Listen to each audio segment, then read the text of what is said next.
Good evening. I know that this is an academic debate, but since my friend Shabir wanted to have an exchange on whether the Bible is a book of peace, you're all about to witness the power of the gospel. Any sick person or violent person can convert to some religion and commit violence in the name of that religion. And when sick or violent people adopt an ideology and decide to kill, we don't learn much about the ideology. The serial killer, Jeffrey Dahmer, was a cannibal and an atheist, but I don't think we learn much about atheism from Dahmer's cannibalism. Colleen LaRose, a.k.a. Jihad Jane, is an apparently mentally unstable convert to Islam who was arrested for plotting to kill the Swedish cartoonist Lars Vilks. I don't think we learn much about Islam from LaRose's story. Disturbed people doing disturbing things isn't very informative. But there are cases of transformation that deserve special attention. When someone goes from violent to peaceful or from peaceful to violent, we should ask, what caused the change? Over the past few years, I've read numerous stories about confused parents whose sons and daughters have gone off to join terrorist groups. And the parents say over and over again, I don't know what happened. He got along with everyone when he was young. He was so friendly. He was so nice. We don't know how he became violent so quickly. Here we should ask what caused the change. Was it the ideology or something else? But the reverse is true as well. When someone wants to kill and then suddenly becomes compassionate or merciful, we should ask what caused the change. Was it the ideology or something else? Now, the world is filled with people who are much, much nicer than I am. But I think my experience here is relevant as an introduction to some of the material I'm going to be going into when I address whether the Bible is a book of peace. So I wanted to share a little of my background. Started when I was 5 years old. I had a raggedy little mutt named Goliath who would attack anything, including bus tires. And one day my mother got a phone call telling me that Goliath had been run over by a bus, and she had to tell me. So she turned to me with tears in her eyes and informed me that my dog was dead. And I looked back, and my first thought was, so what, it's a dog. And I couldn't figure out why my mom was upset over a dog. As the years went by, people started dying, family and friends, and I always had the same reaction. So what, they're just people. People die every day. Why do you care about these ones? Years later, many years later, psychiatrists would give me a piece of paper saying that I'm a sociopath, but I didn't know any of this back then. I had violent urges as long as I can remember. Usually if someone would annoy me or upset me, I would have just an extreme desire to take them out in the woods or something and torture them. But I resisted this urge because I was told you have to resist these kind of, it's like a smoker who gets on an airplane. You have the urge to smoke, but you're not allowed to smoke, and so just keep it to yourself. And so I would keep things to myself. Occasionally I would get called to the school counselor's office. David, why did you draw a picture of you killing all your classmates? Well, it's only a picture. It's not like I'm doing anything, right? As I entered my late teens, I had already figured out that I don't have to listen to what people tell me. I don't have to listen to what society tells me. I can do whatever I want, and that I'd been duped. So I started just doing whatever I felt like doing. Sitting beside one of my friends on the couch watching TV one day, and he grabbed the remote control out of my hand, and I just turned and punched him in his face. And I didn't feel bad about it. I felt like I was finally being myself and not holding back. A while after that, I got into an argument with my best friend at the time, and I hit him with a shovel and started choking him. And I just remember smiling in his face as his eyes rolled back in his head and bloody foam came out of his mouth. It was Thanksgiving Day of 1994. I hit my dad in the head with a hammer 7 or 8 times. So I ended up in a couple of jails, a couple of mental hospitals, and a few prisons. It was 1995, and I was in a mental hospital, and it was the day of the O.J. Simpson verdict.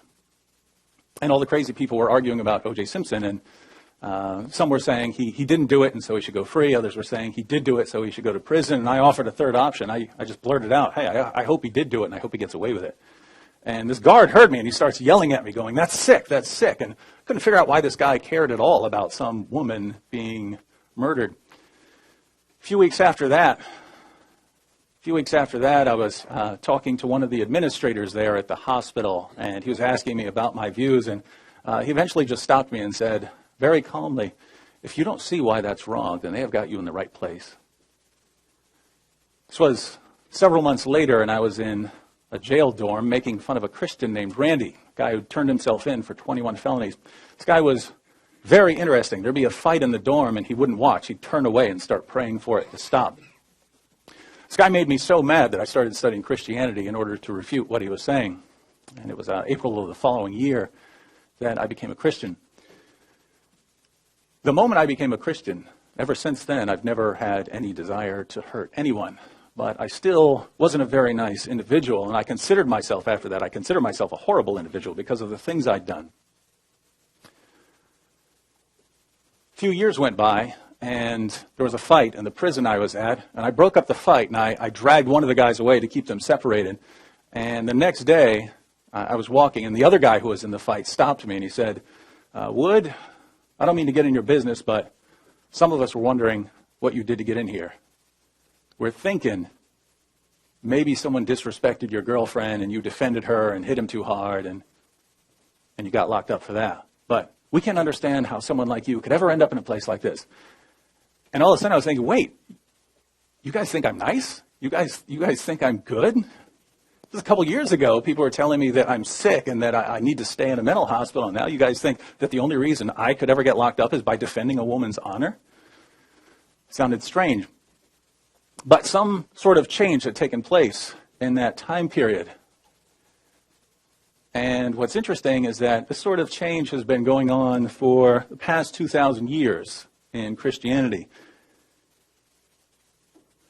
The gospel's been having this effect for a long time. When the 12 disciples decided to follow Jesus, they thought that they were taking part in what would eventually become a violent revolution against the Roman Empire. When a group of Samaritans didn't want Jesus to come into their village, James and John said, should we call down fire from heaven upon them? It's not very peaceful, but that shows you the temperament of these guys that were following Jesus. The Apostle Peter, when soldiers came to capture Jesus, Peter swung right for Malchus's head, tried to take his head off. Peter wasn't just trying to protect Jesus there. He believed he was striking the first blow in the final battle between good and evil. Not peaceful. But the apostles soon abandoned their violent intentions. In 1 Peter 2:17, the apostle Peter tells us to honor all people, not some people, all people. What happened to this guy that wanted a bloodbath? The apostle John, who initially wanted to see his enemies consumed by fire from heaven, declared in 1 John 4:8, the one who does not love does not know God, for God is love. It's a big difference. The apostle Paul, Saul of Tarsus, was a Pharisee who believed that Judaism had to be cleansed of all heresies in order for the Messiah to come. So if you wanted violent revolution against the Roman Empire, you had to cleanse Israel spiritually, and that's why he had to exterminate Christianity. If you wanted a violent revolution against the Romans, you had to start with violence against the Christians. After becoming a Christian, Paul wrote to the church in Rome, never pay back evil for evil to anyone. If possible, so far as it depends on you, be at peace with all men. If your enemy is hungry, feed him. If he is thirsty, give him a drink. He wrote to the church in Corinth, let all that you do be done in love. He wrote to the church in Ephesus, walk in love. He wrote to the church in Thessalonica, may the Lord cause you to increase and abound in love for one another and for all people. Not some people, all people. What happened to the guy who just wanted a bloodbath again? Now, what changed these men? I would say two things. First, Jesus emphasized love as the core Christian virtue.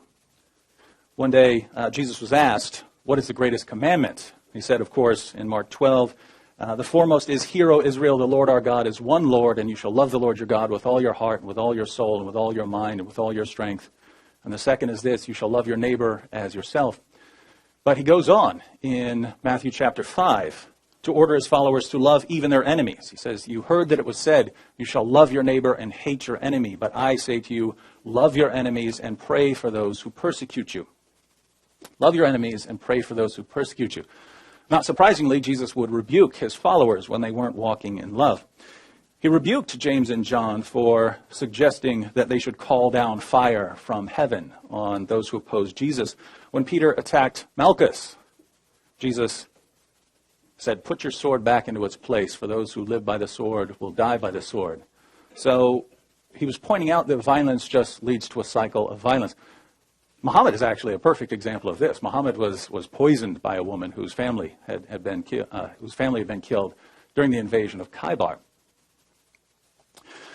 So Jesus told his followers not to take this path. And then, by the way, he healed Malchus, a man who was part of a group that was conspiring to have him crucified. The second thing that changed the apostles was the gospel message itself. When you come to believe that God loves you so much that he entered into creation to pay for what you've done, there isn't much room for hating other people. I say from experience here, when I came to believe that God loved me in spite of what I had done, what business did I have looking down on anyone else? The Apostle Paul tried to destroy the church, Jesus' church. When God loved him and saved him anyway, how could that man ever look down on the Romans ever again? And that's why he could promote love towards everyone. If you're a Christian here today and you happen to hate someone, if you hate Muslims, I have to ask, are you out of your minds, given what we read? We can see the impact Jesus had on his followers almost immediately.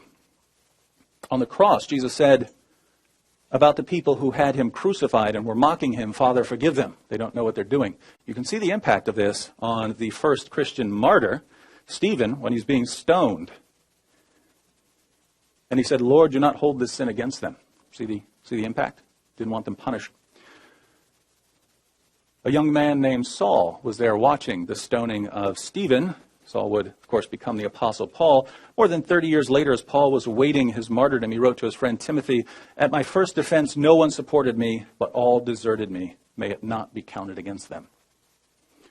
And people wonder how the members of a church in Charleston can forgive the white supremacists who came in there and opened fire. Why? Where did they get that kind of forgiveness? Is it from a book of violence? One of the earliest Christian writings outside the New Testament is from the early church father Clement of Rome. Clement of Rome writes about Christians who are actually selling themselves into slavery to give money to the poor. I'll go ahead and quote the passage, chapter 55, verse 2 of 1 Clement. He writes, we know that many among ourselves had delivered themselves into bondage, that they might ransom others. Many have sold themselves into slavery, and receiving the price paid for themselves, have fed others. How did people become so loving that they would willingly sell themselves into slavery to feed the poor? You don't see that very often. For 3 centuries, Christians endured brutal persecution, and they never fought back. As the Oxford historian Robert Lane Fox writes, during their years of persecution, Christians are not known to have attacked their pagan enemies. They shed no innocent blood except their own.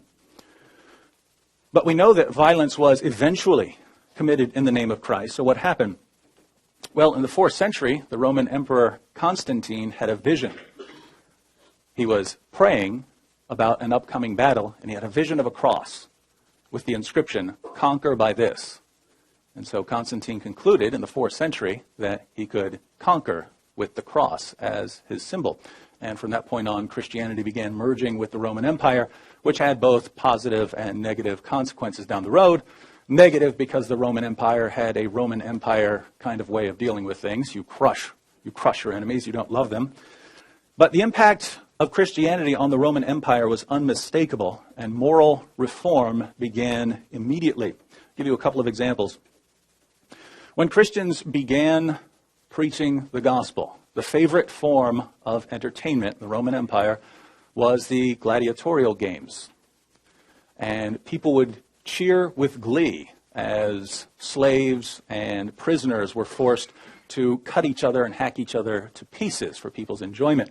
The floor of the Colosseum would be just swamped in blood by the end. And one of the favorite spectacles was cutting open one of the bears to see the undigested body parts of humans that were inside it after it had eaten some human beings. And this was the main form of entertainment. Christians were horrified at this violence, and they boycotted the games. Marcus Minucius Felix records a 3rd century Roman condemnation of the Christian community as follows: "You do not attend our shows. You take no part in the processions. You are not present at our public banquets. You abhor the sacred games," the gladiator games. Within a century of Christianity becoming just a legal religion, the gladiatorial games were abolished throughout the Roman Empire. The British historian William Lecky comments, "There is scarcely any single reform so important in the moral history of mankind as the suppression of gladiatorial shows, a feat that must be almost exclusively ascribed to the Christian church." Infanticide, killing unwanted babies or leaving them exposed to die, was extremely common among the Greeks and Romans. Children born frail or with defects would be tossed in a river or left in the woods to die. Unwanted daughters would be tossed in a river or left in the woods to die. Christians condemned this practice in the 1st century. We read in the 1st century work, the Didache, "You shall not murder a child by abortion, nor kill that which is born." In the 2nd and 3rd centuries, Christians were collecting these abandoned children to care for them. After Christianity was legalized in 374, the Roman Emperor Valentinian, under the influence of Bishop Basil of Caesarea, outlawed infanticide and child abandonment. In the 1st century, it was standard practice for Christian churches to maintain lists of needy people who would be supported by the local church. Over the next few centuries, Christians would often care for orphans in their homes. But when Christianity was finally legalized in the 4th century, Christians invented orphanages. My father grew up in an orphanage, so he's in the debt of the Christians who invented them. In the same century, Christians invented hospitals. Prior to the spread of Christianity, there were places where soldiers could be treated, and there were places for people to go and get a diagnosis. But the idea of a place for the public where people could go in and be cared for when they were sick, that didn't occur to anyone. It occurred to Christians. So if you've ever been treated in a hospital, you're in their debt. Also in the 4th century, Christians invented hospitals for the mentally ill. I suppose I'm in their debt. As the medical historian Fielding Garrison said, "The chief glory of medieval medicine was undoubtedly the organization of hospitals and sick nursing, which had its origin in the teachings of Christ." Now, we can go on, and I'm sure we'll go into more detail in the rest of this exchange, but when the impact of the gospel is so glaringly obvious, why are we having this debate? What could Shabir possibly say that would make us think that biblical commands like make every effort to live in peace with everyone, or always seek after that which is good for one another and for all people, must somehow mean kill people in the name of Christ? Well, if you want to turn the Bible into a book of violence, there are 2 basic routes you can go. One, you can distort the teachings of Jesus and make them sound more violent. I'll never understand why people who claim to believe in Jesus distort his teachings, but it happens from time to time. 2, you can point out that there is violence in the Bible. So Joshua fighting the Canaanites, Moses fighting various groups, Saul fighting various groups. There is violence in there. But it seems very odd to say, yes, the final message of the Bible is that Christians are to love everyone and to honor everyone. But, there's violence earlier in it, and so it's actually a message of violence. It's especially odd to see our Muslim friends complain about violence in the Old Testament, since their prophet claimed that the Torah is the word of Allah. In Sunan Abu Dawud, Muhammad told the Jews to bring him a copy of the Torah. When they brought it to him, he said, "I believe in you and in the one who revealed you." So he certainly had a high opinion of these scriptures. And of course, in various places in the Quran, we have the affirmation of the inspiration, the preservation, and the authority of the Torah.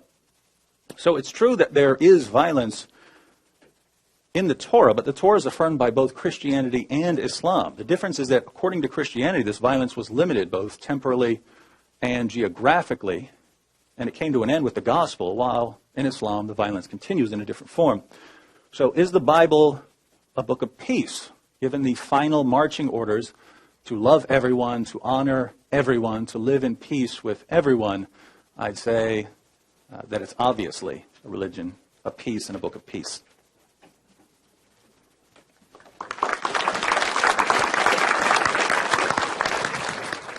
Hello, everybody. I begin again by praising our Creator and Fashioner. I ask Him to send peace and blessings upon all of His prophets and messengers. I ask Him to bless all of you here today, bless this beautiful city of Chattanooga, and bless all of your loved ones, all of us. As we come to the final day of my public performance here in your great city, I want to remark on the fact that everyone I've met here in Chattanooga has been so nice. People at restaurants, people at stores, everyone, people at the hotel, and of course, my good friend Bassam. You're all wonderful folks, and I really enjoyed being here with you. So, to the business at hand, tonight, is the Bible a book of peace? In order to answer that question, I want to go back to the criteria that I established last night to show the connectivity between what we're discussing last night and what we're discussing tonight. So we don't deal with each book in isolation, but we want to have common principles based on which we can evaluate both books. Otherwise, as I said last night, it's anyone's call. We don't like a certain thing, so we say we don't like it, and then we invent our own reasons why we don't like that thing. And the thing we like, we invent different reasons for why we like that thing. But can we come to common ground and have common criteria for the two books? This is what I tried to establish yesterday. And you will recall that when I dealt with that topic, I said, is the Quran a book of peace? And I answered that by saying I'm going to use 4 criteria. And the first criteria I said was, how does the book present its heroes? And I showed that the Quran presents its heroes as peaceful individuals. Even the biblical heroes, according to David, as you know, he said that Joshua and David are known for violence in the Old Testament. Well, a lot of violence, tremendous violence, genocide included in the case of Joshua. But when they're represented in the Quran, they're represented as peaceful individuals, or those who are shown to be associated with some violence. The total violence that is known from the Old Testament is not repeated in the Quran. So on the whole, the violence is either toned down or eliminated altogether in the Quranic presentation of these heroes. And that's very important, I believe, as a criterion.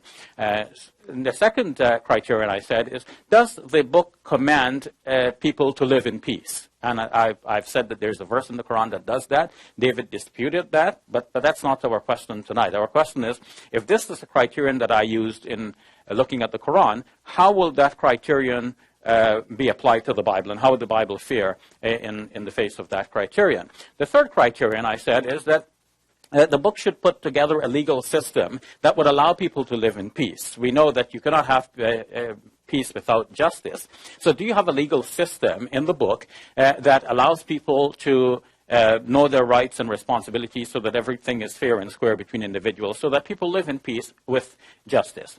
And the third is the just war theory that allows for, in the case that war becomes necessary, how do you fight a war? First of all, what are the stipulations before going into a war to be sure that this is a just war to get into? Second, when you're in the war, how do you conduct yourselves in a just manner? And third, at the end of the war, how do you repatriate and make things right, making sure that there's not going to be another war popping up suddenly, and that you have achieved the goal for which you set out fighting a war in the first place, because you don't go into a war without proper goals, and now you want to make sure that it's all done. So that's just war theory.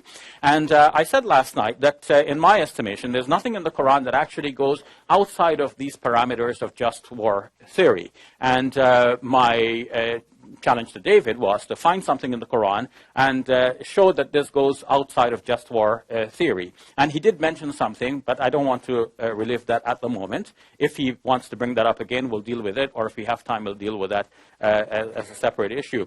But our main topic tonight is what we come to now. Applying these principles, how do we evaluate the Bible? Now, to elaborate on my just war theory, I drew on a book by Professor Darrell Cole from Drury University. His book is entitled, as you can see, why is it that my presentation is not up? Hold on.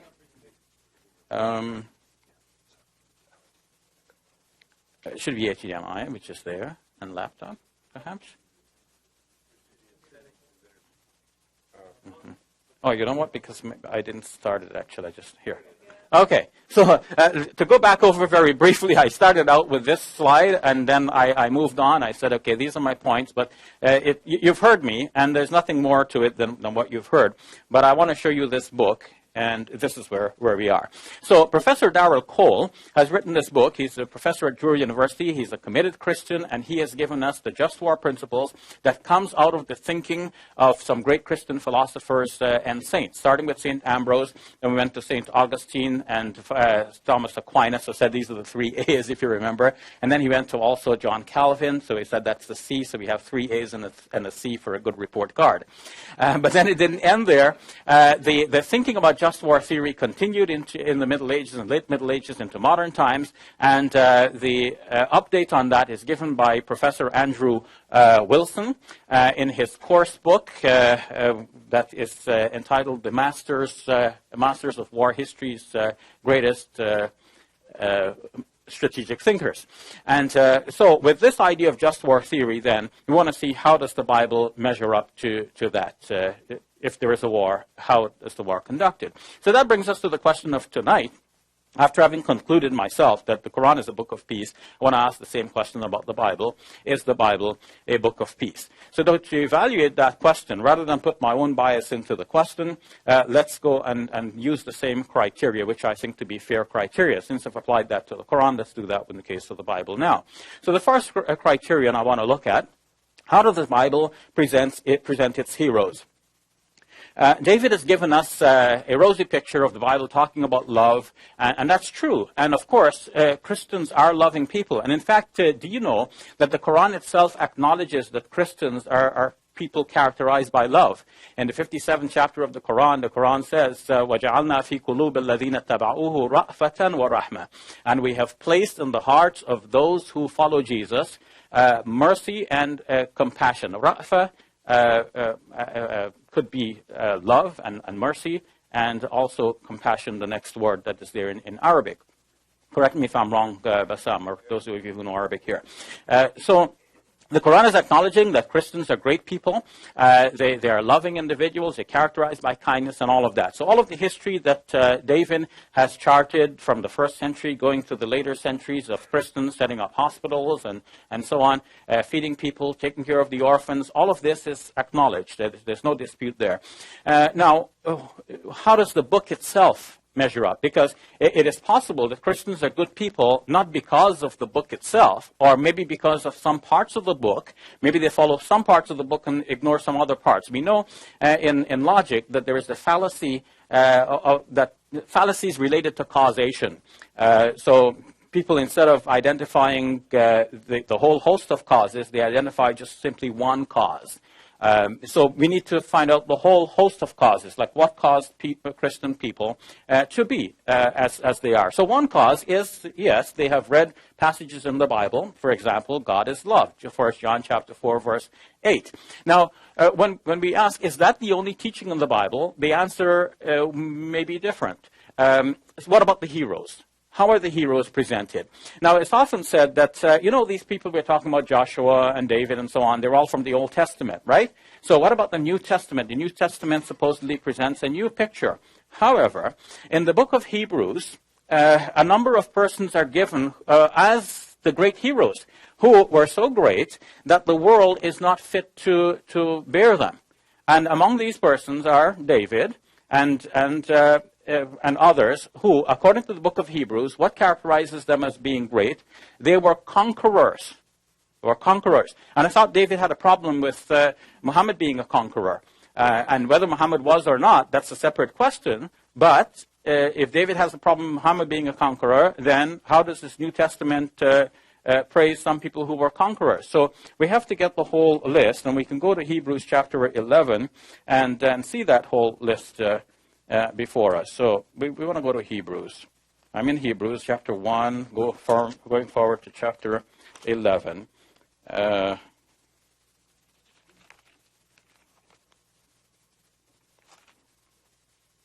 It's most embarrassing when you're looking for something and you can't find it, and you thought it's there. So in Hebrews chapter 11, starting with verse number 12, what more shall I say? I have not time to tell of Gideon, Barak, Samson, Jephthah, of David and Samuel and the prophets, who by their faith conquered kingdoms, and so on, until he goes to say that the earth was not fit to carry these persons. So I don't know that much about Gideon, and I don't know anything about Barak, except that there's a Barak in the White House.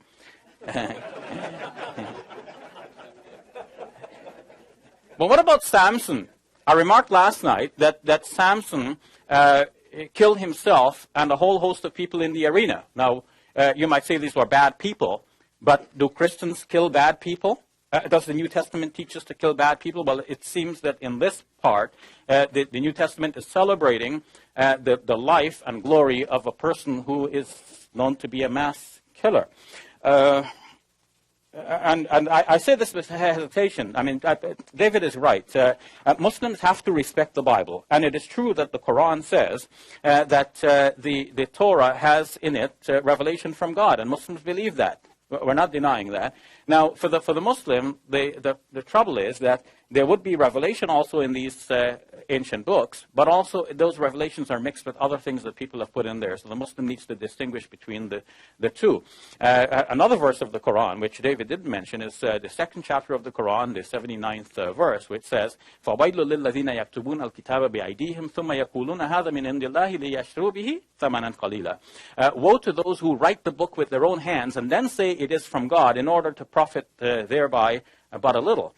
So from this passage, Muslims generally understand that previous scriptures were corrupted by human individuals. And you might be saying, okay, the Quran is saying that's a Muslim book. We don't have to worry about a Muslim book. But in fact, the Bible also shows that the Torah has been corrupted. Where? In Jeremiah chapter 8, verse number 8. Jeremiah, the prophet, is saying, how can you say we are wise and we have the Torah of the Lord, whereas the lying pens of the scribes have falsified it? Now, the translations in various books may be different, but that's the basic idea. Jeremiah is saying that the Torah, as they have them at that time, as they have it at that time, has been corrupted by the pens of the scribes. So now, for a Muslim, when we read the stories about David and so on, we're saying David was a great prophet of God. The Bible says that David was a man after God's own heart.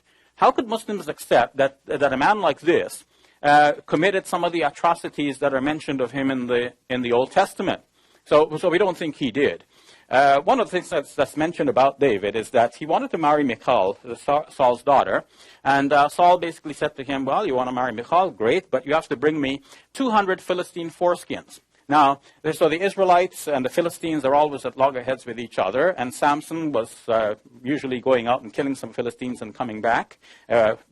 He's the hero of the Israelites. Now, David is the hero of the Israelites, so to get married, he has to bring 200 Philistine foreskins. Now, how do you get 200 Philistine foreskins? You have to scalp the men, right? Scalp.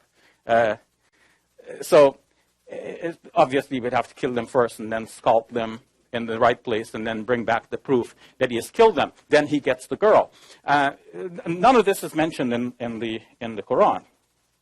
What about Jephthah?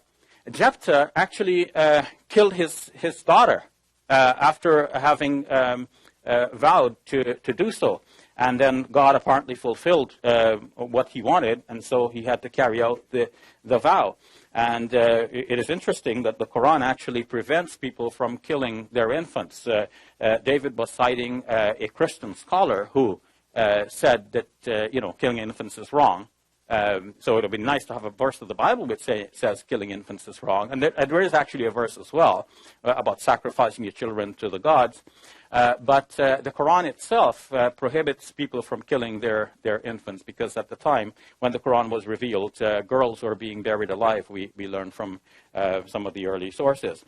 So we go on to David. I mentioned David. That Samuel was receiving revelations from God. And his revelations were telling Saul that he had to go out and kill some more, because Saul was basically commanded to kill off the Amalekites. And he didn't kill them all off. So he spared some, and some animals.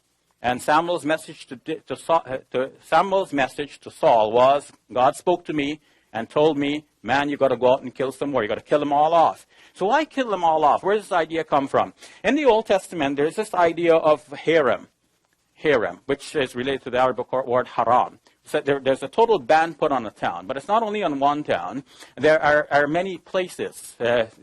God said to Abraham, I'm going to give you this land, and within that land that God is giving them, everything that breathes has to be eliminated. So several people are named: the Hivites, the Jebusites, the Perizzites, the Amorites. I can't even remember all of the names. The Canaanites and the Amalekites. So Saul's problem was that he took pity on some of them. He didn't kill them all. Now, in Deuteronomy, one of the books of the Torah, details what's to be done.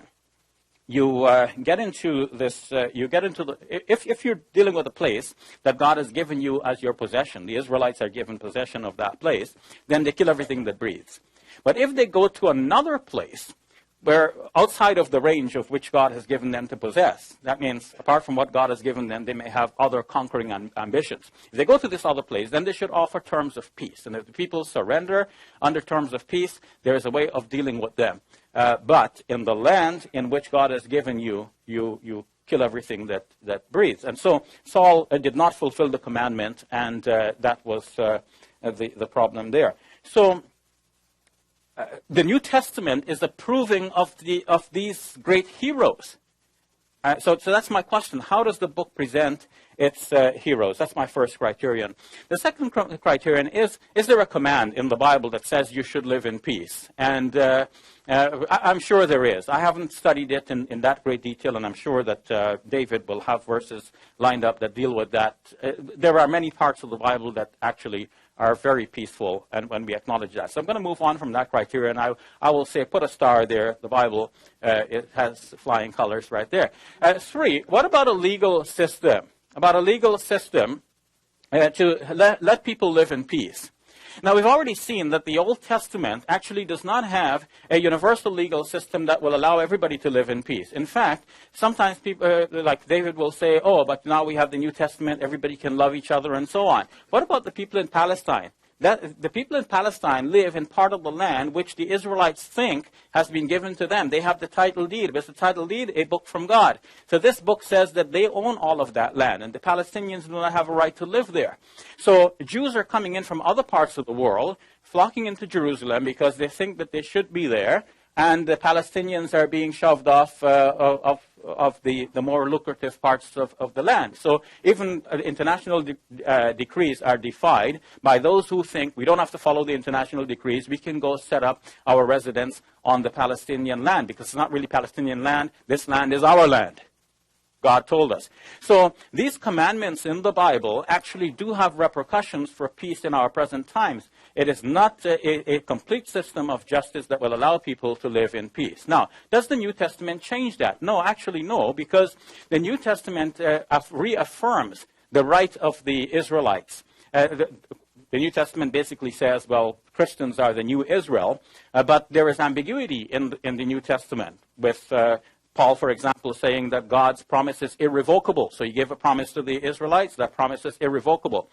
So the Israelites do own that land according to the Bible, both the Old and the New Testament. Today, there is a proposal that perhaps there can be a peaceful settlement between Palestinians and Israelites. Let's have a two-state solution and divide Jerusalem. We take East Jerusalem, you take West Jerusalem. Some say no. Why? Because God gave them Jerusalem. And the New Testament affirms that Jerusalem has that status, even all the way down to the book of Revelation, which I like David's statement, the marching orders. How does the book end? The book ends with Revelation reaffirming all of these things. Now, the just war theory. Does the book give you a just war theory? And in fact, no, we cannot approve of genocide. No just war theory is going to approve of genocide and ethnic cleansing. And yet we see that being done in the Bible again and again, over and over.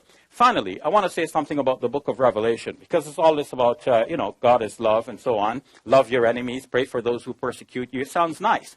But then the book of Revelation shows that when Jesus comes back, he will actually kill off the people who were his enemies. So he will persecute his enemies rather than pray for them.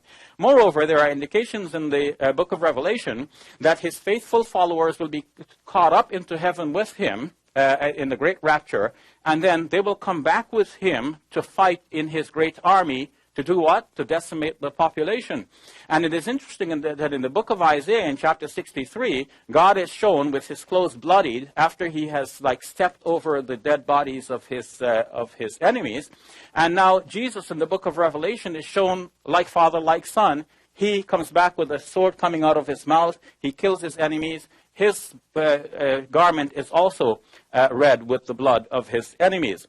And when we debated a week or so ago in Detroit, David quoted for me a passage from the Psalms, Psalm 110, showing that God is saying to Jesus, "Sit at my right hand till I make your enemies your footstool." What does that mean? It means that Jesus is going to be sitting on a throne, and what is his foot going to rest on? The slain bodies of his enemies. And there is the undercurrent in the New Testament thinking that Jesus should be that victorious conqueror. So we have both. It is both a book of love and also a book of war and dreadful violence. Thank you.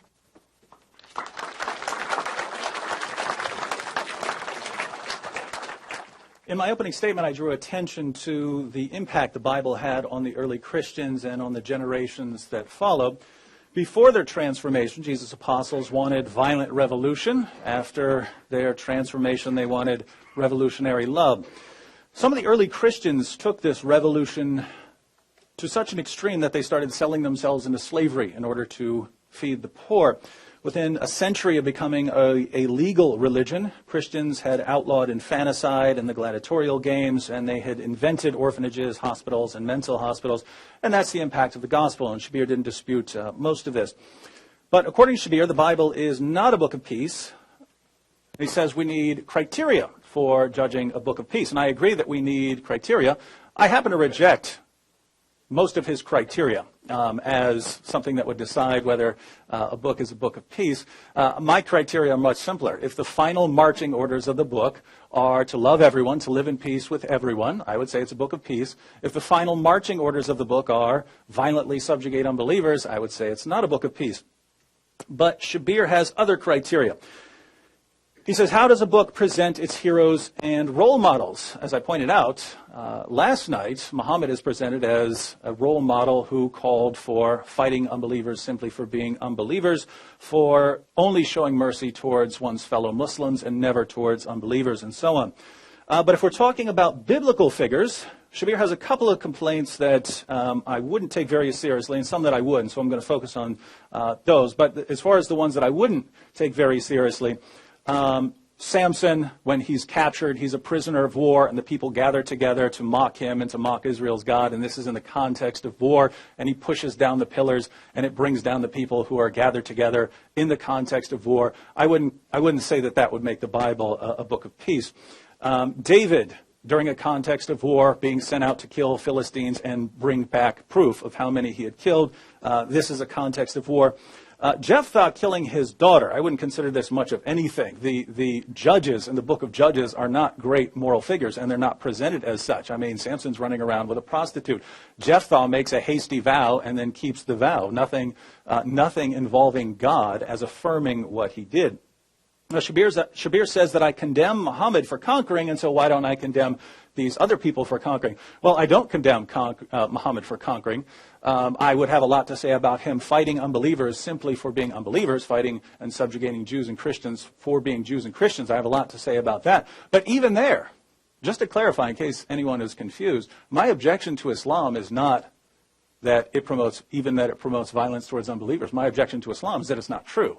I say that it promotes violence towards unbelievers because people keep saying that it doesn't, and the media keeps saying that it doesn't, and politicians keep saying that it doesn't. If we could get past that and look at what Islam actually teaches, we could then ask the question whether it's true or not. Now, so the issues that would be more important would be what Shabir has called genocide. And yesterday he said, I called it genocide. I don't call it genocide. And there's actually a problem here. There's actually a problem here with Shabir's interpretation of these texts. Now, Shabir says that these passages in the Old Testament are calling for genocide. And I will grant that if you read the passage without the surrounding text, that you might come to that conclusion because that's what it sounds like it's calling for. It sounds like it's saying completely wipe everyone out, completely destroy everyone. That's what the text sounds like it's saying. If you read the rest of the text, you will see it can't possibly mean that. I don't mean I'm interpreting it differently. I mean it can't possibly mean what Shabir says it means. So these texts that call, he pointed to texts in Deuteronomy, for instance, which call for completely wiping people out. Side by side with these texts, in fact, far more common are commands to drive them out and claims that God will drive them out before you. Now, how are these two reconcilable? One, think of the two commands. One, go and wipe everyone out. Leave alive nothing that breathes. And in the same text you would find, drive them out before you. What's going on there? We would look at those as complete contradictions, not in the ancient Near East. So let me give you an example. In Exodus 23:23, God says to the Israelites, my angel will go before you and bring you into the land of the Amorites, the Hittites, the Perizzites, the Canaanites, the Hivites, and the Jebusites, and I will completely destroy them. So they're going to be completely destroyed, right? They're destroyed and there's going to be nothing left, according to that text. Later, in the same chapter, God explains what he means. I will not drive them out before you in a single year, that the land may not become desolate and the beasts of the field become too numerous for you. I will drive them out before you little by little until you become fruitful and take possession of the land. So what's going on here? God says he's going to drive them out little by little, and yet he says he's going to destroy them. Those sound like completely different things to us. Not in the ancient Near East. I'll give you another example of the problem here. All the groups that are said to be destroyed appear later on in the text. If they're destroyed, if they're wiped out, if nothing has been left alive, how do these groups all appear later in the text? So for instance, we have the commands to go and slaughter everyone in the book of Deuteronomy and Exodus and so on, side by side with passages saying that God's going to drive them out. Then in the book of Joshua, Joshua goes city by city, and it says that he completely does what the Lord says. He completely wipes them out, nothing left alive. And then we have everything summed up for us in Joshua 11:23. So Joshua took the entire land just as the Lord had directed Moses, and he gave it as an inheritance to Israel according to their tribal divisions, and the land had rest from war. So everything's done. Joshua had done what God commanded him. That would mean wipe everything out, if that's what the text means, right? Why do we read in the very next book, first verse, after the death of Joshua, the Israelites asked the Lord, who of us is to go up first to fight against the Canaanites? I thought Joshua had already wiped out the Canaanites in accordance with everything the Lord commanded him. And then the first verse, right after his death, who's going to fight the Canaanites for us?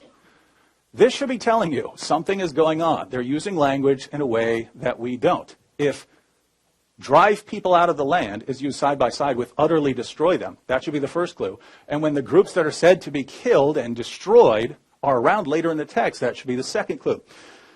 And we find the same thing with the issue of the Amalekites. So here's a passage. Saul is ordered, 1 Samuel 15:3, now go and strike Amalek and utterly destroy all that he has and do not spare him, but put to death both men and women, child and infant, ox and sheep, camel and donkey. So kill everything, right? And then it says, Saul did it, except he kept the king alive. So everyone is dead. All the Amalekites are dead except the king. And then Samuel kills the king. So now there are no more Amalekites, if that's what the text means. Later in the same book, 1 Samuel 27:8-9. Now David and his men went up and raided the Geshurites and the Girzites and the Amalekites. How are the Amalekites there? They were supposedly completely exterminated.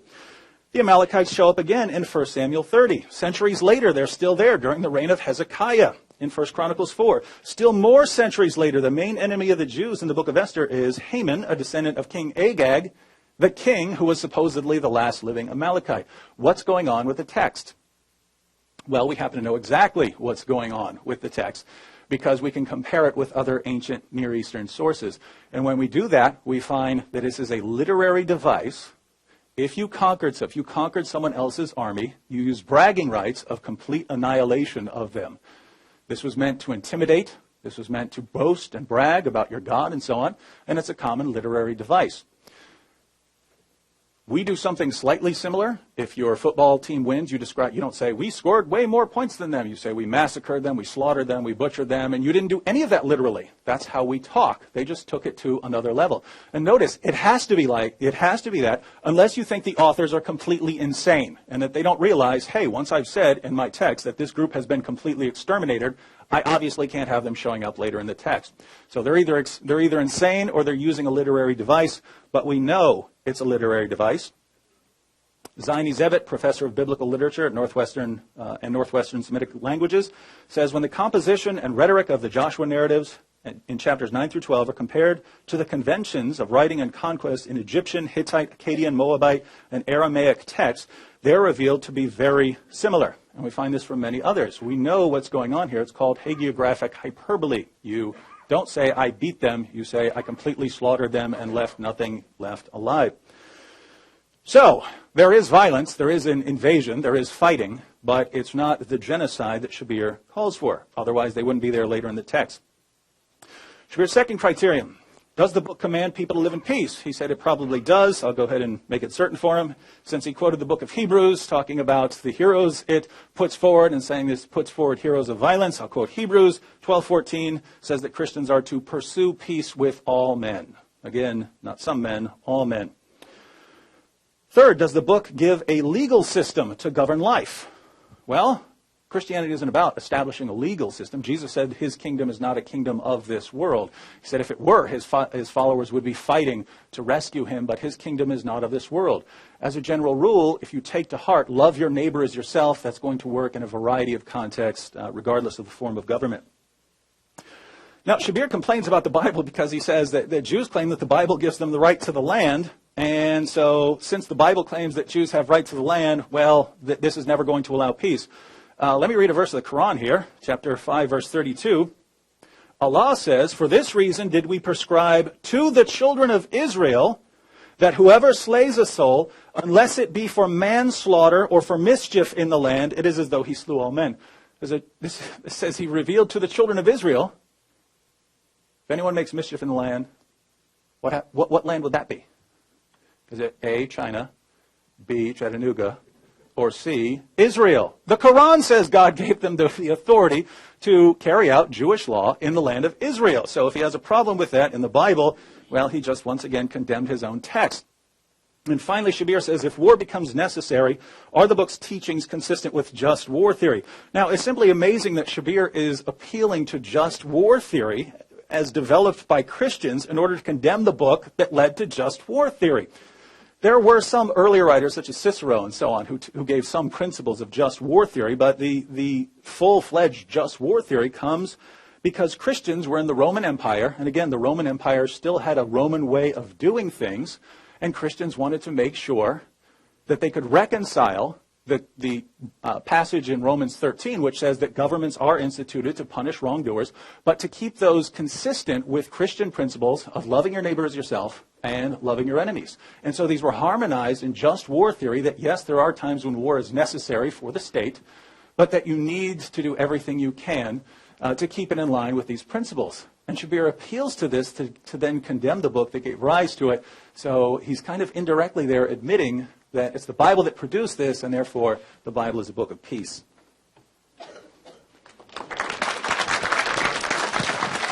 You guys hear me? All right. So that was very interesting, David. I'm glad that you finally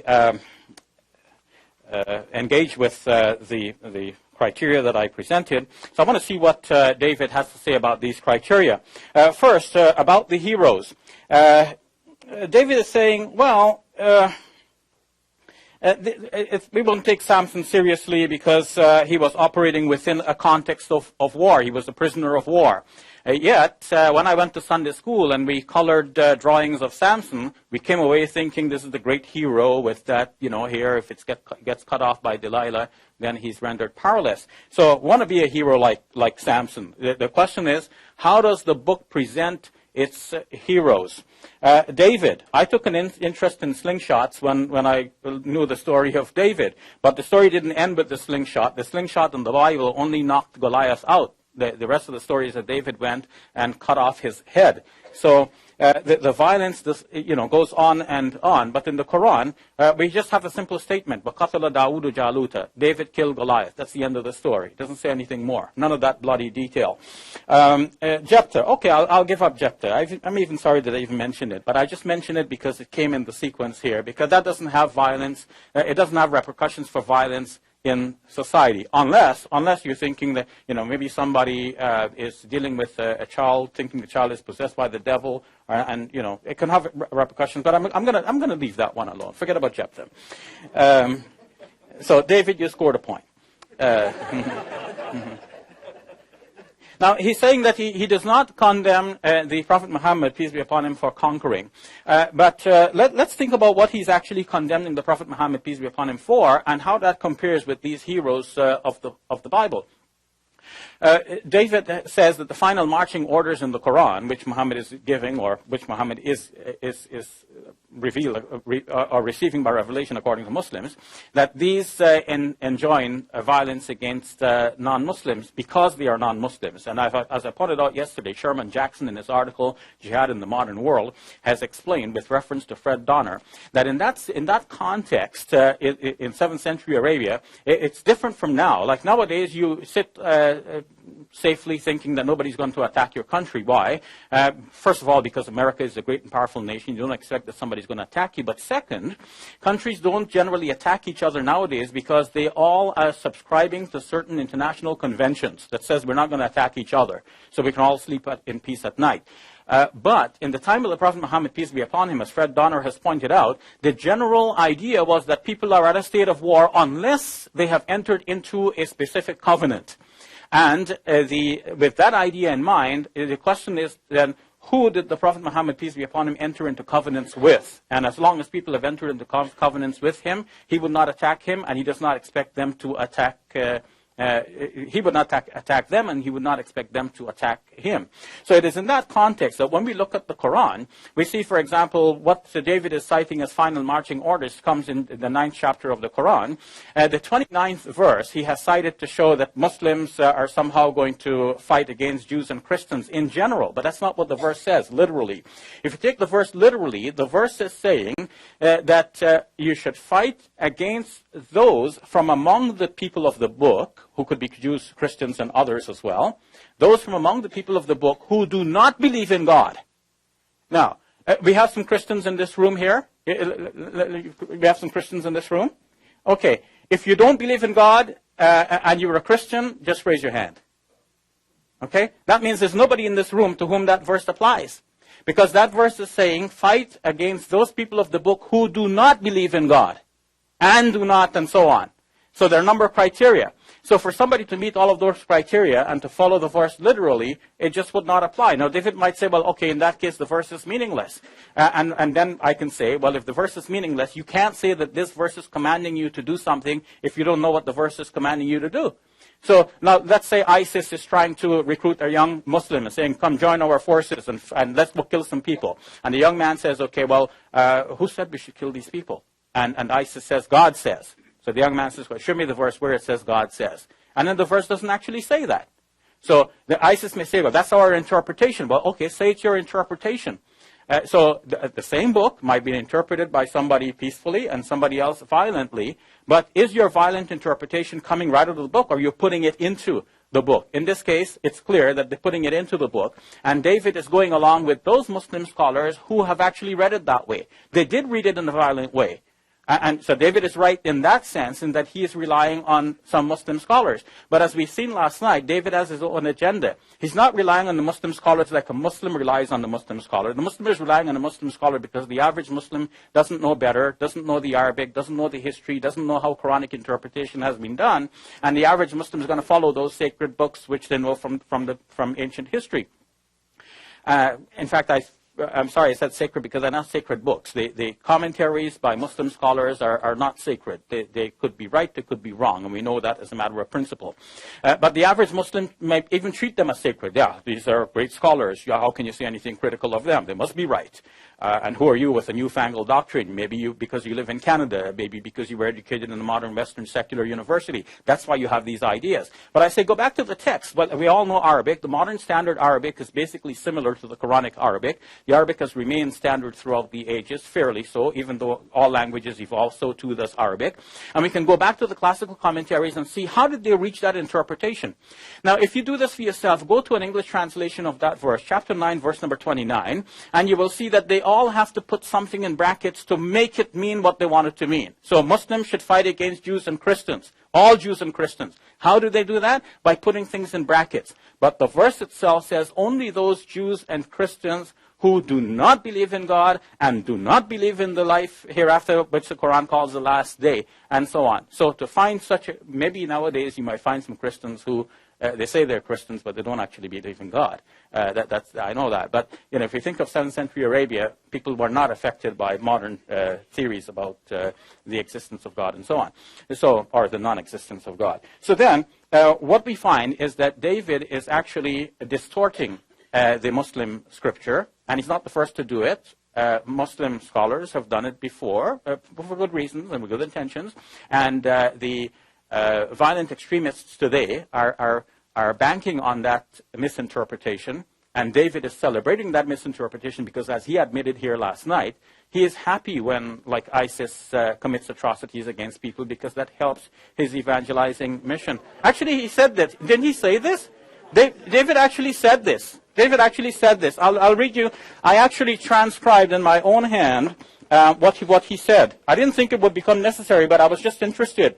If you go to the recording of what David said last night, at exactly 1 hour, 31 seconds, and 1 hour, 38 minutes, and 38 seconds, this is what David said. He said, and he's referring to me. So Shabir said, I'm inserting Shabir. Shabir said that I actually like ISIS killing people because I can use that to win converts. Yes, ladies and gentlemen, you heard it here. I love it when ISIS goes around raping their captives and chopping people's heads off and crucifying them and blowing their brains out because I think that will really help me in my ministry work. I don't think so. I don't think so. I don't think so. So continue then. To continue then, this is a distortion. Now, he says he wouldn't call these acts of violence genocide. Why wouldn't he call them genocide? It's wiping out the whole people. Now, he says because this is a literary device, it didn't really mean genocide. It's just talking about wiping them out like we say we wiped out somebody in a hockey game. The only thing is at the end of the hockey game, there's only a little bit of blood from somebody's lips being hit. But what we find is that actual numbers of people and very graphic descriptions. When we say, we sing round and round the walls of Jericho, but the rest of the story is that it says actually that Joshua went in there and killed everything that breathed. So maybe there's an exaggeration, but it is still the basic idea is that there's a vast amount of killing going on here.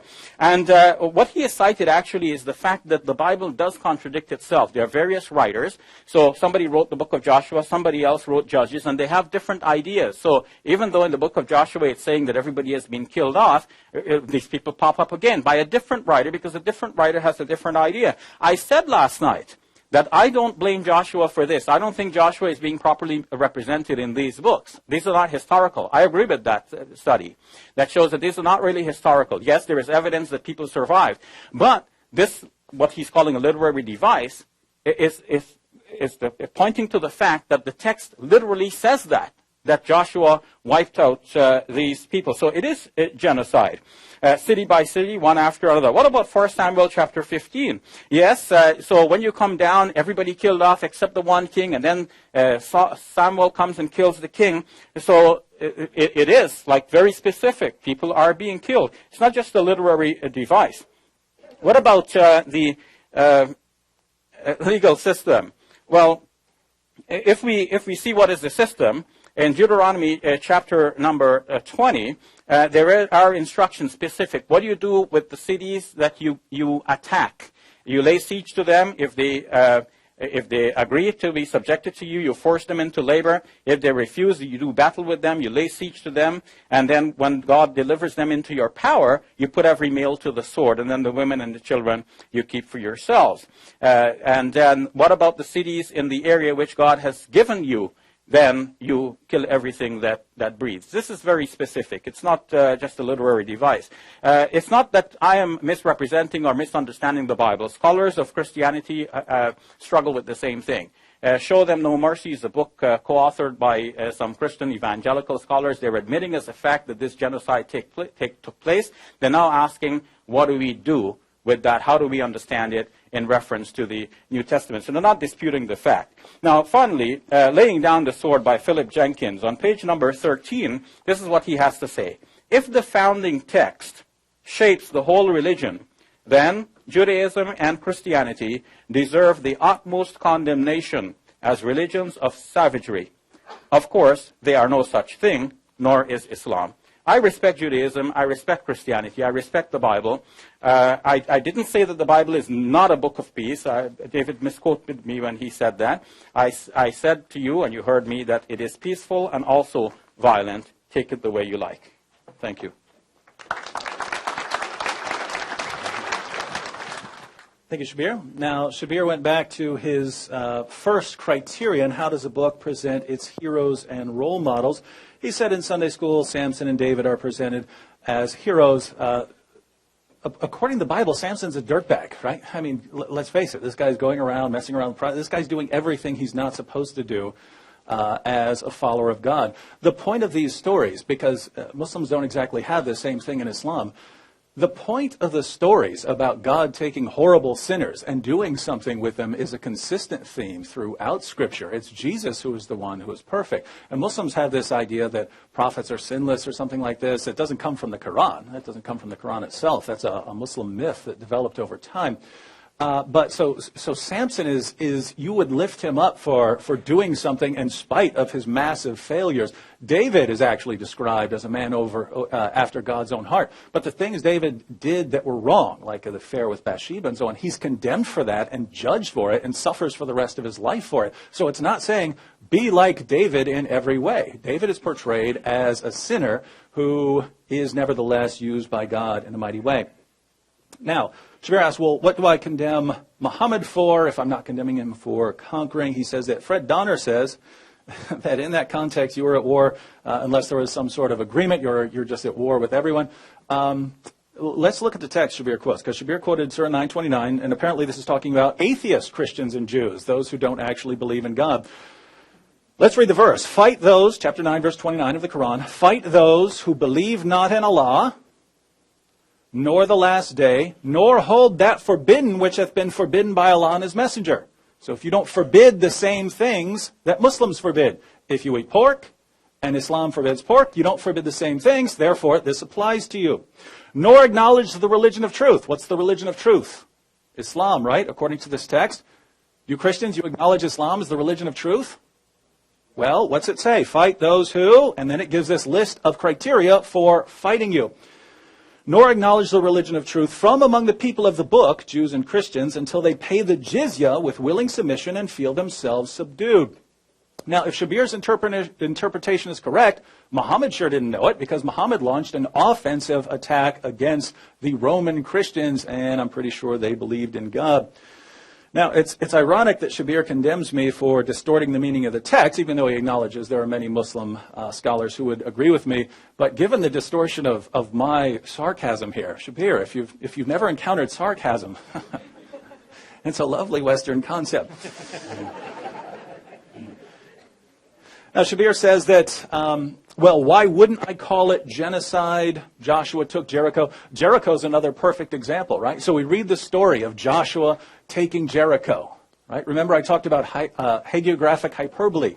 If you conquered and defeated your enemy, you got these massive boasting rights as a mean of taunting others and so on. And this was, again, a standard literary device of the time. It wasn't considered deceptive. People of that time would have understand exactly what you're doing. The Egyptians did it. The Hittites did it. The Moabites did it. Israel would have been odd if they didn't do it. And so this is what we find in Scripture. But the Joshua taking Jericho is a perfect example, because what we know from archaeology is that Jericho was not a civilian town. It was a military outpost. It might have had some sort of inn or something like that, but it was a military outpost. There was no civilian population at Jericho.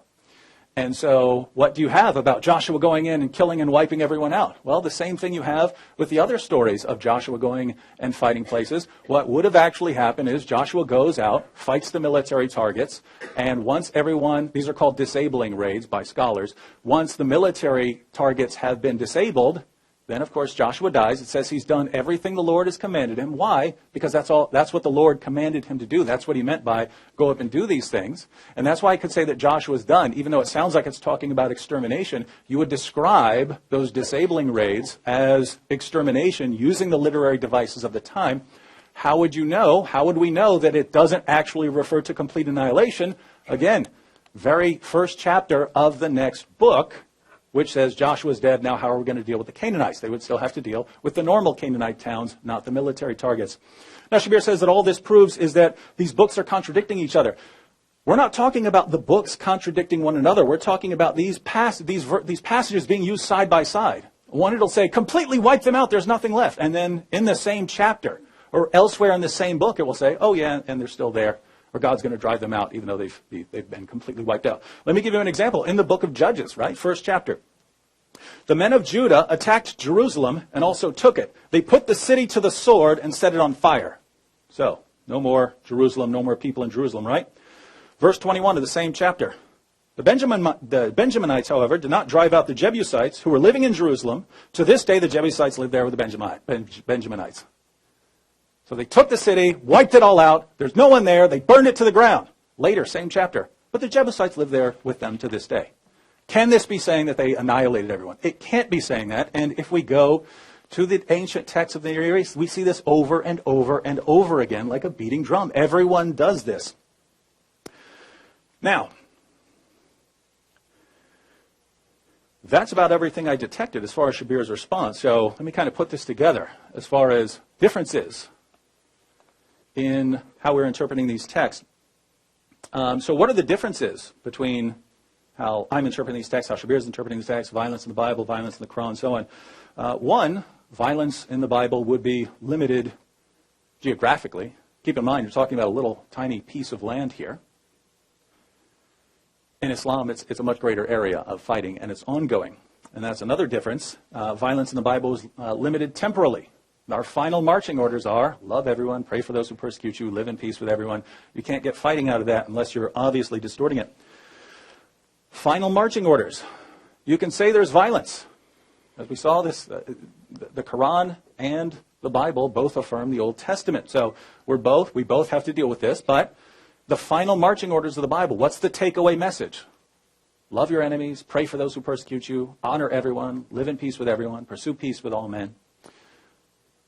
What are the final marching orders of the Quran? Fight those who do not believe. Those who are with Muhammad are severe against disbelievers, merciful among themselves. Very different takeaway message. And so the final difference here would be you can correct a Christian who decides to commit violence in the name of Jesus Christ, right? If someone says, hey, I was reading that story about Joshua, and I decided I'm going to go kill me some Canaanites. You can sit down and read the Bible beginning to end and accurately show him there are different covenants, and the covenant you are under, the blood of Jesus Christ, that tells you the rules that you are supposed to follow as part of your covenant. There is an earlier covenant, old covenant, new covenant. There is a new covenant that you are under. It gives you specific commands. You have to follow those commands. The reverse is true of Islam. Yes, you can have tons of peaceful Muslims. Most of the Muslims I've ever met in my life are peaceful. But if someone understands the Quran and decides, 929 is telling me to fight, you cannot accurately correct him because that is what the text is telling him to do.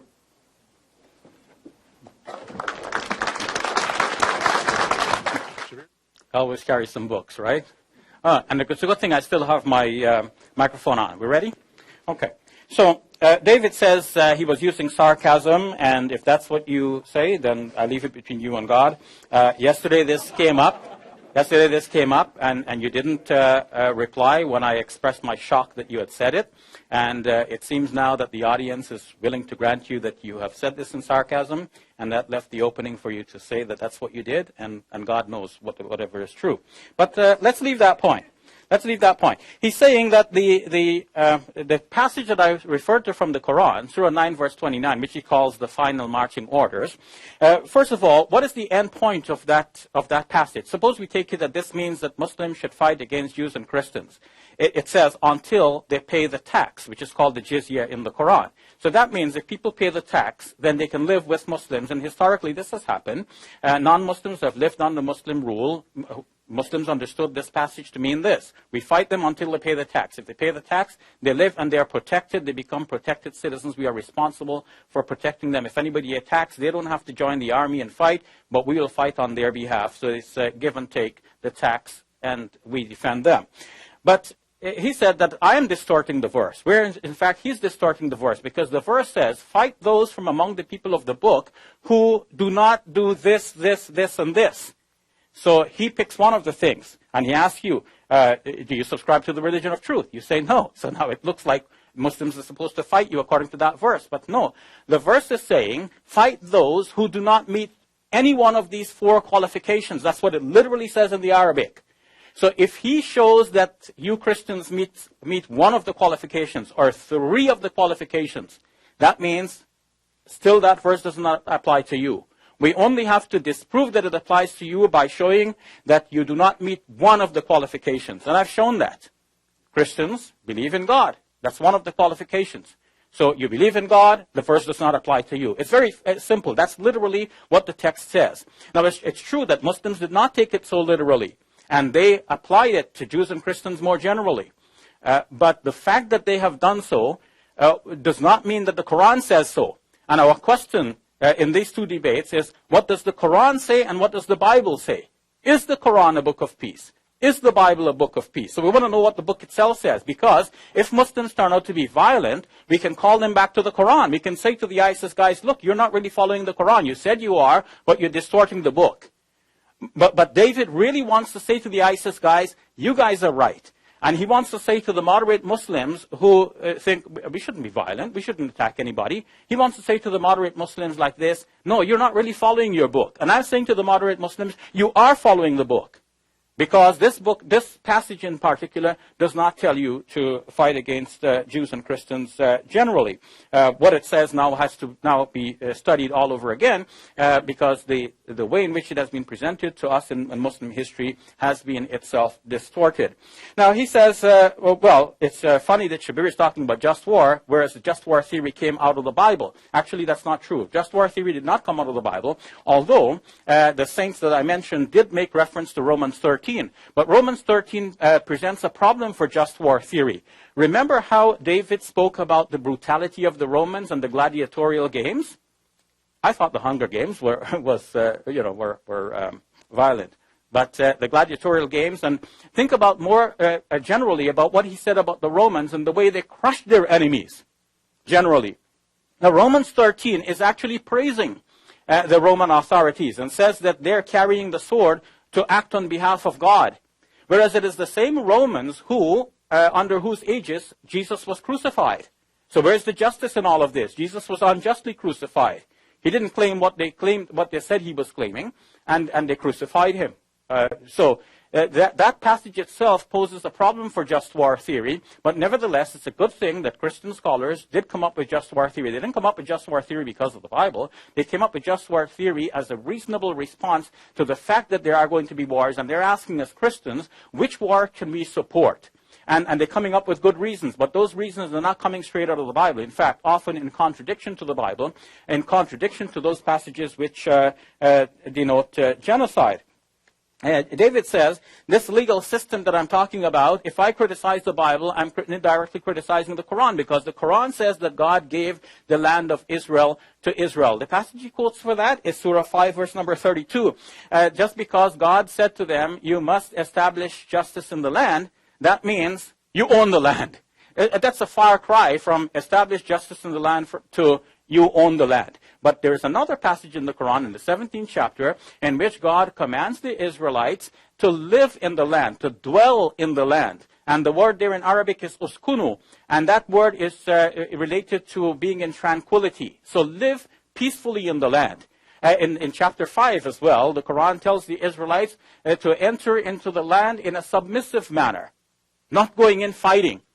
So it's the Bible that tells them that you should go in and fight and kill everything that breathes. I think David is misrepresenting the Bible. So let me look at some passages here. Deuteronomy chapter 13. If you hear that people are worshiping another god in any of the lands that God has given the Israelites, what are the Israelites to do? You shall put the inhabitants of that city to the sword. placing the city and all that is in it, even its livestock, under the ban. Having heaped all of its spoils in the middle of its square, you should burn the city with all of its spoils as a whole burnt offering to the Lord your God.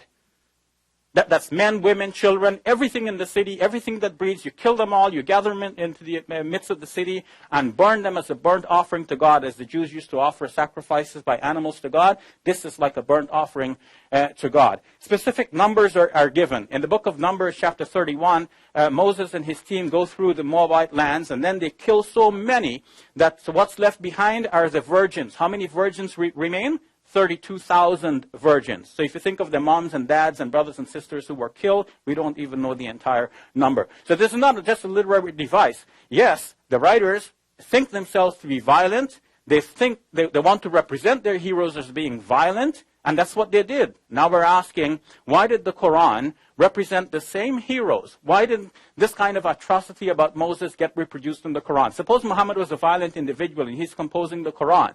And he wants to be violent himself. Why doesn't he show that the role models of the past were as violent as he wants to be? Why is he showing them to be so peaceful in the Quran, whereas they're known to be violent elsewhere? He is giving a different picture. He's turning the attitude of the believers towards a new direction, towards peace and away from violence. Am I the only one saying that because I don't understand the Bible? Peace and Violence in the New Testament by Michel Desjardins. Michel traces all of the passages in the New Testament, in particular, Peace and Violence and the New Testament. I'm sorry, that's the title of the book, Peace and Violence and the New Testament. So she shows that Jesus is represented two ways. One, very peaceful, one, violent. And she says that finally there's no good resolution for that, but it does make it very uncomfortable for her reading and seeing that this is how Jesus is represented in the two ways. I'm saying the two ways are there, and Christians pick the peaceful way, but there's also a violent strain. Thank you.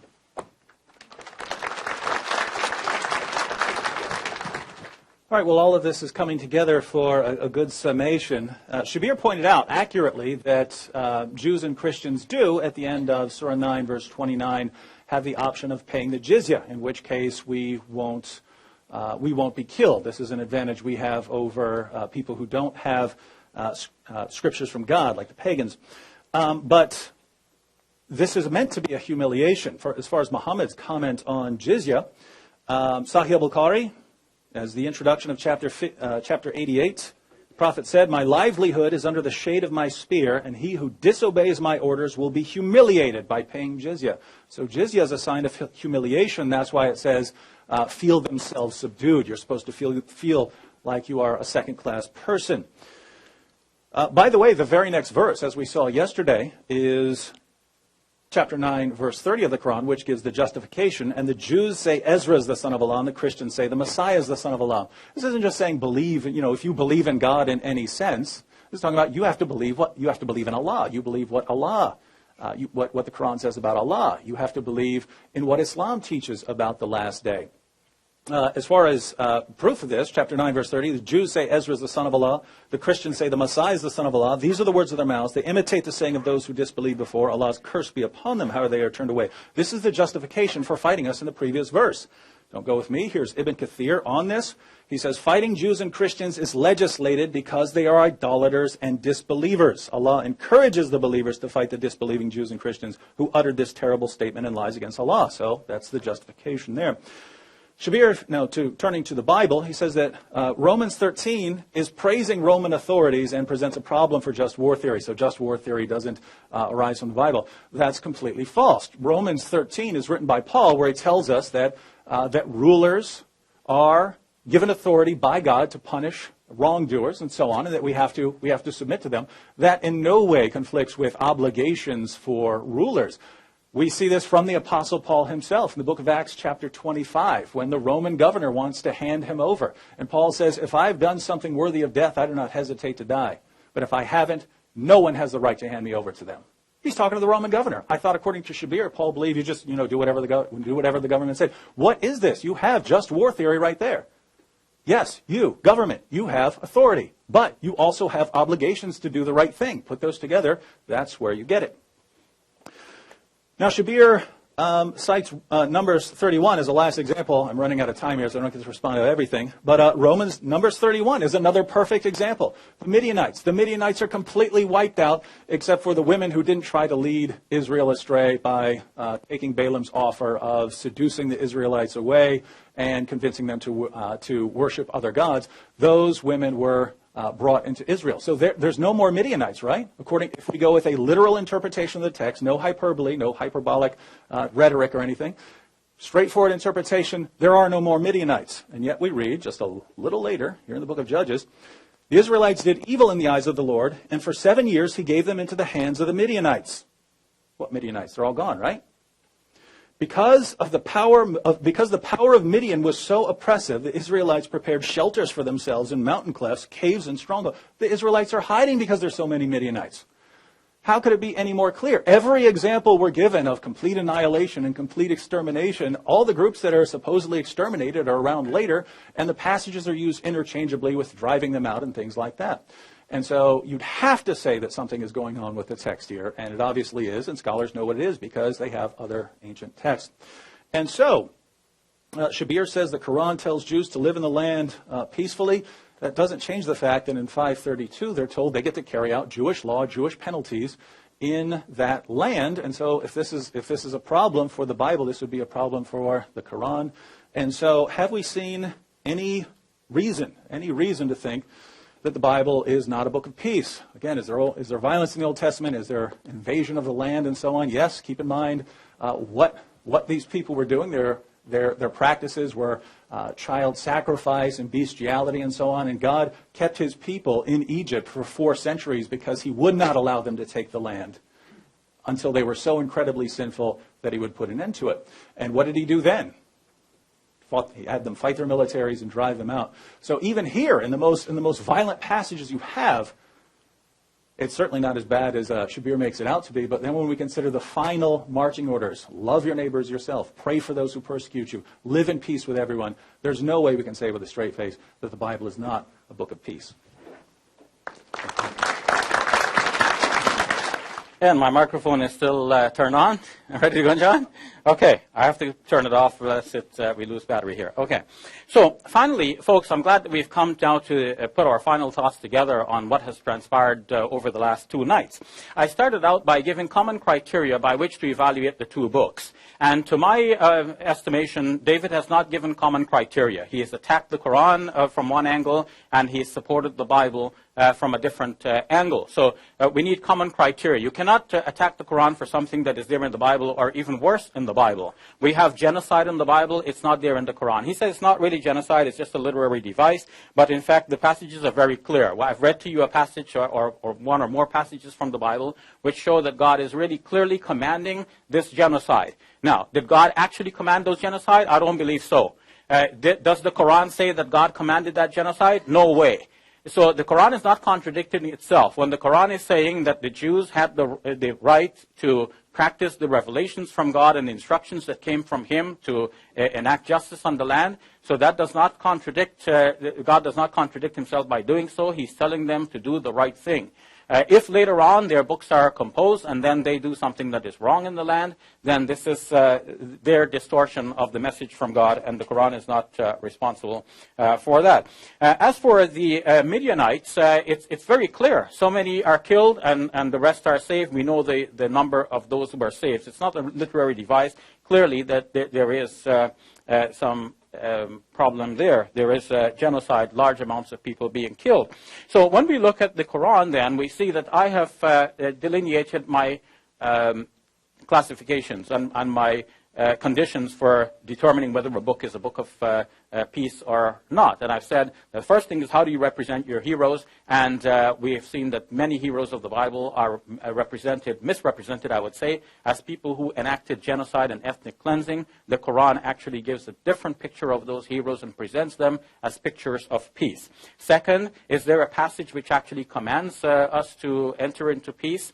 And David has cited Hebrews, and I agree that many passages of the Bible teach us to live in peace. The Quran as well, I said, Surah 2, verse number 208, tells Muslims to enter into peace categorically. David disputed my translation of that passage. He said he's not familiar with any of the ancient commentaries that say that, but I've actually cited two. I've cited Az-Zajjaj, who said this, and I've cited Al-Qurtubi, who said that it literally means that, but we can't accept that. Basically, that's what he said, in essence. So that's what I've been saying all along. Muslim commentators have not accepted the message of the Quran, pure and simple as it was. They have turned the Quran into a violent book through their misinterpretations. Even though they were good and great scholars, but they were subject to their time and place and environment, just like I'm subject to my time and place and environment. What leads me to go back and research all of these things? Because of my time and place and environment, and certain circumstances and research material that is available to me now. I have a stick here which I've just plugged into my computer,